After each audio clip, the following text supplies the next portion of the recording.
ایک دفعہ یہودیوں کی عورتوں نے شرارت کی کہ حضرت فاطمہ کو بلاتے ہیں اور ان کی غربت کا مذاق اڑاتے ہیں، معاذ اللہ ثم معاذ اللہ۔ کہتی ہیں گھر آئی عورتیں، کہنے لگی حضور اپنی بیٹی کو بھیجیے، ہمارے گھر میں شادی ہے، ہم چاہتی ہیں یہ وہاں لوگوں کو تبلیغ کریں، دین کا پیغام دیں۔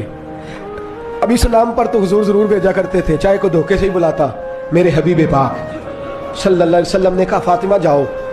حضرت فاطمہ کہتی ہیں ہاں تو کر لی، پر میرے وجود پہ کپڑے پھٹے ہوئے تھے، کئی جگہ پہ پیوند تھے، اور مجھے پتا تھا یہ عورتیں کس مزاج کی ہیں۔ فرماتی ہیں میں نے نا، حضور نے کہا تو میری آنکھوں میں 2 قطرے آنسوؤں کے آ گئے۔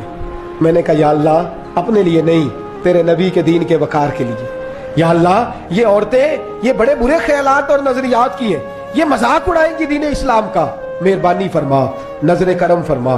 حضرت فاطمہ فرماتی ہیں ابھی میری بات بھی مکمل نہیں ہوئی، رسول پاک پھر تشریف لے آئے اور فرمایا فاطمہ کیا کیا سوچ رہی تھی، کیا کہہ رہی تھی؟ کہ حضور کوئی خاص نہیں۔ فرمایا نہیں کچھ تو تو کہہ ہی رہی تھی، کچھ تو تو سوچ ہی رہی تھی۔ کہتی ہے میں نے بادشاہی کے نظارے گھر میں دیکھے، کچھ تو سوچ رہی تھی۔ حضور کیا ہوا؟ فرماتے ہیں حضور نے چادر مبارک کھولی، اندر سے جوڑا نکالا، فرمایا پتہ نہیں تو نے کیا سوچا ہے، جبریل جنت سے جوڑا لے کے پہنچ